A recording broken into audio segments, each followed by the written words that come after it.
என் பாட்டி என்கிட்ட சொல்லுவாங்க, "நீ ரசம் மட்டும் ஒழுங்கா வச்சுட்டா போதும். மத்த எல்லா சமையலும் ஈஸியா பண்ணிடலாம்" அப்படின்னுட்டு. ஓரளவுக்கு நானும் அத ஒத்துப்பேன். நான் ரசம் நல்லா தான் வைப்பேன். ஓரளவுக்கு சமையல் பண்ணுவேன். ஆனா எனக்கு வராத ஒரு விஷயம் இந்த சப்பாத்தி. நானும் கூகுள்ல நெறைய டிப்ஸ் பார்த்தேன். ரொம்ப நல்லா சமைக்கிறவங்க கிட்டலாம் கேட்டேன். அவங்களும் என்னென்னமோலாம் சொன்னாங்க. பட் நான் எதையுமே ட்ரை பண்ணதில்ல. ஏன்னா எனக்கு அந்த டிப் எதுவுமே வந்துட்டு வாவ்! நியூவா இருக்குல்ல அப்படின்லாம் இல்ல. நான் இப்ப வந்து கொஞ்சம் சாதத்த கம்மி பண்ணிட்டு 3 நாள் ரைஸு, 3 நாள் சப்பாத்தி சாப்பிடலாம்னு நெனச்சுட்டு, சரி சப்பாத்தி போடுவோம்னு நேத்து சப்பாத்தி போட்டேன். ஆரம்பிக்கிறதுக்கு முன்னாடி ஒரு மனசுல என்ன தோணுதுன்னா, இது எப்படியும் கல்லாட்டம் தானே வரும். எதுக்கு ட்ரை பண்ணிட்டு அப்படின்ட்டு. இன்னொரு சைடு என்ன தோணுச்சுன்னா, சரி நீ முதல் முயற்சி பண்ணு. அவங்க சொன்ன டிப்பை இம்ப்ளிமெண்ட் பண்ணு. அதுக்கப்புறம் வரலன்னா பார்த்துக்கலாம் அப்படின்ட்டு. ஆனா என்ன நடந்துச்சு தெரியுமா? சப்பாத்தி நிஜமாவே நல்லா வந்தது. யூசுவலாக நான் காலையில் செய்கிற சப்பாத்தி வந்துட்டு சாயந்தரத்துக்குள்ளேயே ரொம்ப கட்டி ஆகிடும். ஆனால் நேற்று வந்துட்டு அப்படி ஆகலை. நான் சாயந்தரம் டீக்கு கூட அதை தான் வச்சு சாப்பிட்டேன்.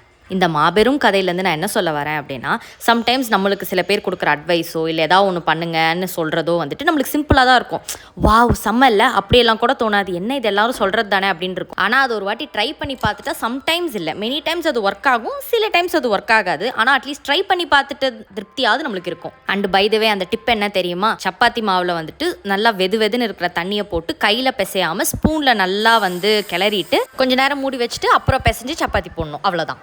ஆனால் இந்த டிப்பை உங்களுக்கு கேட்கும்போது இது என்ன பெரிய டிப் அப்படி இல்லைல்ல, ஆனால் எனக்கும் அப்படி தான் இருந்தது. But it worked. And one more thing, நான் யூஸ் பண்ணுற அந்த எக்ஸசைஸ் ஆப் என்னன்னு நிறைய பேர் கேட்குறீங்க. நான் வந்து அதை டிஸ்கிரிப்ஷன்லேயும் வச்சுருக்கேன், ஃபர்ஸ்ட் கமெண்ட்லேயும் பின் பண்ணியிருக்கேன், அண்ட் என்னோட ஹைலைட்ஸ்லேயும் வச்சுருப்பேன். ஹைலைட்ஸில் வந்துட்டு ஹெல்த் அப்படிங்கிற ஒரு ஹைலைட்டில் வந்துட்டு நான் அதை டேக் பண்ணி வச்சுருக்கேன். நீங்கள் தாராளமாக அதை டவுன்லோட் பண்ணிக்கலாம். அண்ட் என்னோட ஸ்கின் கேர் ரொட்டீன் பற்றி நிறைய பேர் கேட்டிங்க. அதையுமே நான் அடுத்த வாரம் போஸ்ட் பண்ணுறேன்.